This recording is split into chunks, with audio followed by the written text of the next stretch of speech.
수술이라는 것들은 환자들한테는 되게 스트레스 받는 환경이에요. 그러면 그런 것들을 지혜롭게 넘어가는 방법은 뭐냐? 한테 한 번 더 의견을 물어보는 거예요. 야, 몸 좀 괜찮냐? 너 수술 어떻게 됐어? 아, 수술 안 하기로 함. 헐, 왜? 뭐 문제 있어? 의사 선생님도 좀 100% 확신 있게 말 안 하고 꼭 성공하는 것도 아닌 것 같던데? 그래도 수술은 해야 되는 거 아니야? 아니야, 유튜브 보면 안 하고 나은 사람도 많더만. 그래도 해야 되는 거 아니야? 그래, 이건 이상욱 박사님한테 물어보자. 가보자. 선생님 안녕하세요. 안녕하세요. 선생님, 제가 좀 걱정이 되는 게 있어서 왔는데요. 지인 중에 암에 걸린 친구가 있는데 의사 선생님하고 얘기를 하다가 보니까 수술을 해야 된다는데 그게 확률도 별로 높지 않고 뭐 약간 좀 확신도 없고 그래서 그냥 안 하겠다는 거예요. 근데 이렇게 수술을 하라고 했는데 안 해도 괜찮은 건가요? 수술을 해야죠.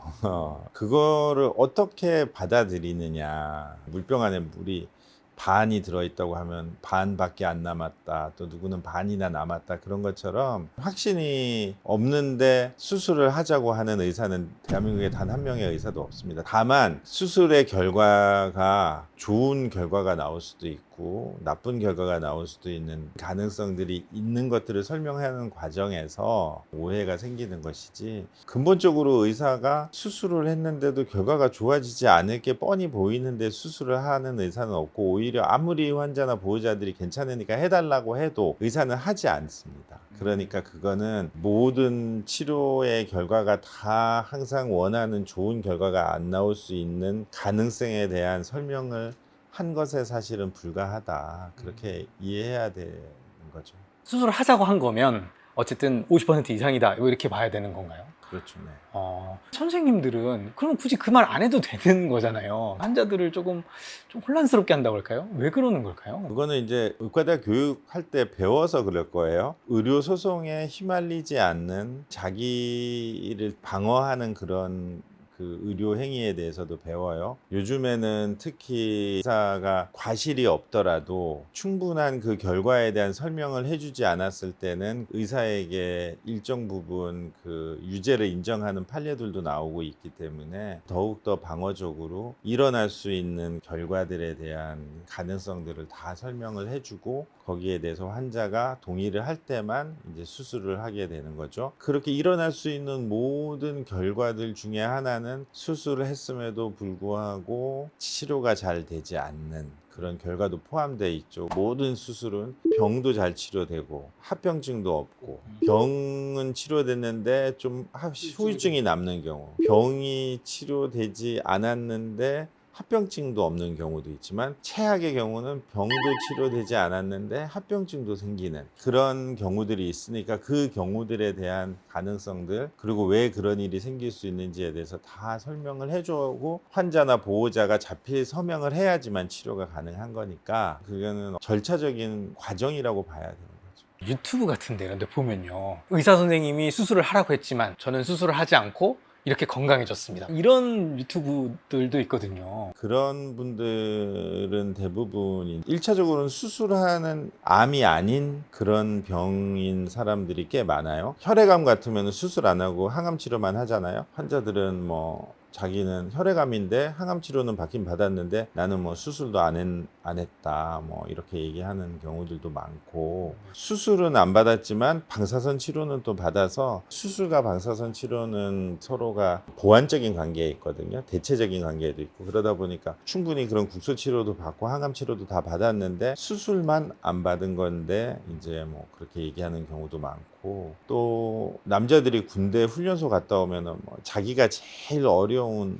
훈련병이었던 것처럼 얘기하잖아요. 그런 것처럼 본의 아니게 왜곡된 표현들을 하는 경우들이 많이 있습니다. 그래서 그 말들을 사실 다 이제 고지고대로 받아들이긴 어렵고, 의무 기록이나 이런 것들을 좀 세세하게 다 봐야지만 알 수 있습니다. 그런 걸 보고 뭔가 약간 감명을 받아가지고 나도 저렇게 해야지 라고 생각하는 건 좀 위험할 수 있겠군요. 똑같은 병에 똑같은 상황이면 그렇게 해도 되는데, 대부분은 똑같은 병도 아니고 전혀 다른 상황인데 남이 한 것들을 따라하는 것들은 정말 어리석은 거죠. 전공의들 트레이닝 할 때도 저 같은 경우는 개인적으로 환자에 대한 이제 보고를 할 때 똑같은 환자입니다 이렇게 얘기하면 저한테 야단을 많이 맞죠. 세상에 똑같은 암 환자는 단 한 명도 없다.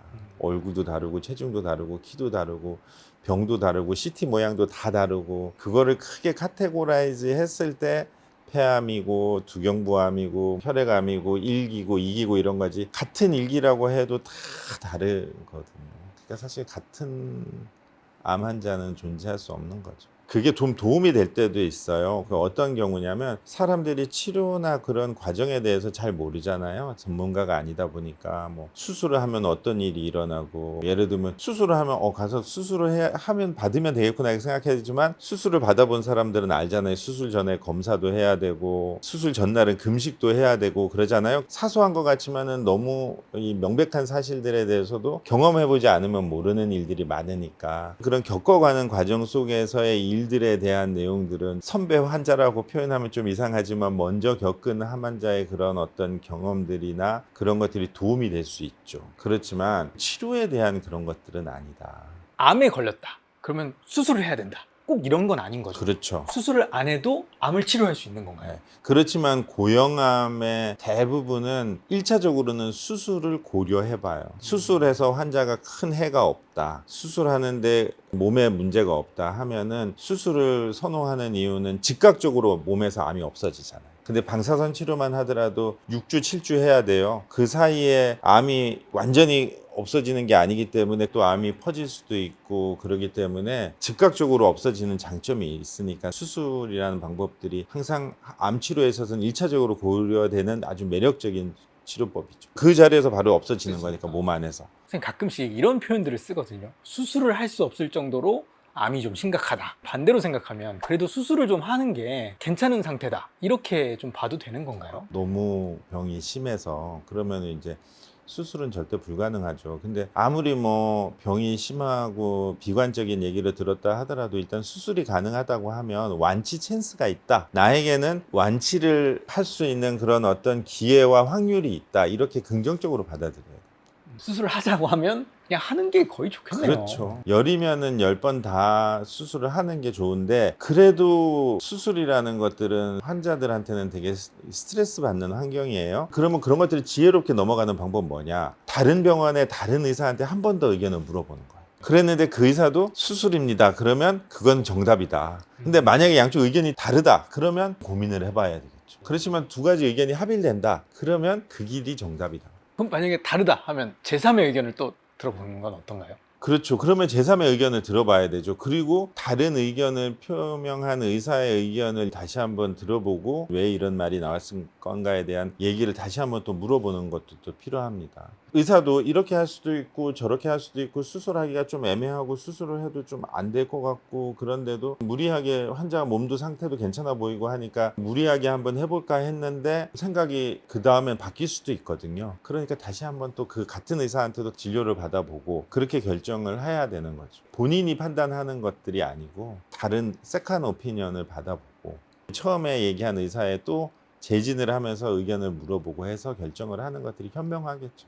나이가 너무 많이 드시거나 몸이 약하신 분들은 수술하면 뭐 돌아가실 수도 있습니다. 이런 얘기를 할 때가 있거든요. 이럴 때는 좀 수술을 하는 게 좋은가요? 안 하는 게 좋은가요? 만약에 의사가 수술을 하자 그러면 하는 게 좋습니다. 왜냐하면 의사들은 1차적으로 수술방에서 환자가 잘못되는 것을 가장 싫어하고 정년퇴임 할 때까지 그런 일들은 한 번도 겪고 싶지 않은 것들이 의사의 마음이거든요. 그러니까 최소한 의사가 수술을 하자고 했을 때는 수술방에서 못 깨어나가지고 중환자실이나 이런 데서 돌아가실 확률은 굉장히 낮다. 그 응급수술이 아닌 경우에 응급수술인 경우에는 물론 그런 일이 일어날 수도 있지만 응급수술이 아닌 일렉티브라고 하는데 그 일렉티브 수술에서는 사실은 그럴 일이 일어날 가능성은 거의 희박하죠. 그러니까 하는 게 좋고 그 다음엔 또 여러 가지 안전장치가 있어요. 마취과라는 어떤 그런 단계를 통과해야 돼요. 마취과 선생님께서 이분은 마취가 어렵다 그러면 외과 의사 선생님이 아무리 수술을 하려고 해도 못 하거든요. 그러니까 그런 것들이 다 가능하다는 거거든요. 어렵지만 큰 병원 서브 스페셜리스트가 있고 경험이 많은 의사들을 좀 찾아갔을 때의 장점은 그런 케이스에서는 좀 도움이 될 수 있죠. 군인도 전쟁을 할 때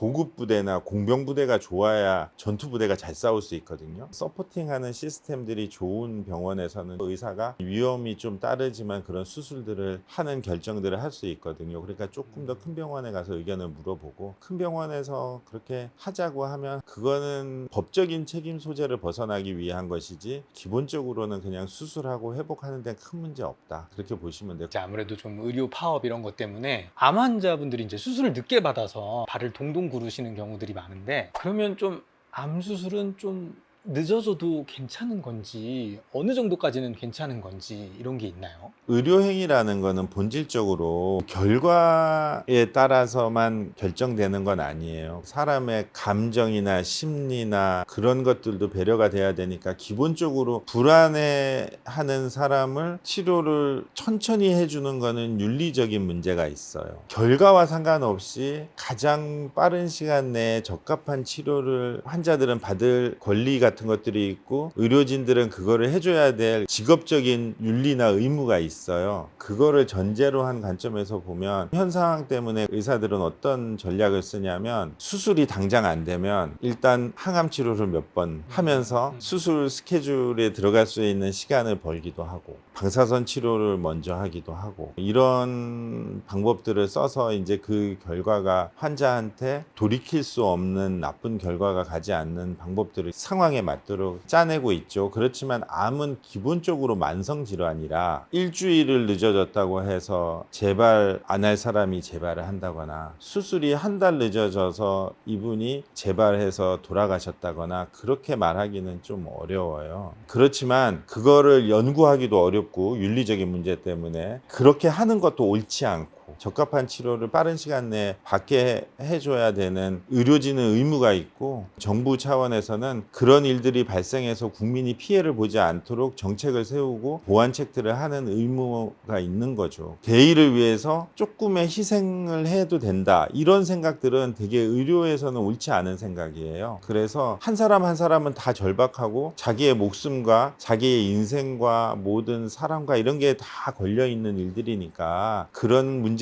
한 사람의 피해자도 없이 잘 할 수 있도록 해줘야 되는 의무가 있는 거죠. 사실은 의사들은 결과에 문제가 없도록 여러 가지 방법을 쓰는 거죠. 환자들이 이제 좀 돌아가는 길도 있고 하지만은, 돌이킬 수 없는 결과가 나오게 하는 거는 제가 속한 병원이나 아니면 제가 아는 의사들은 그렇게 하고 있지 않습니다, 지금도.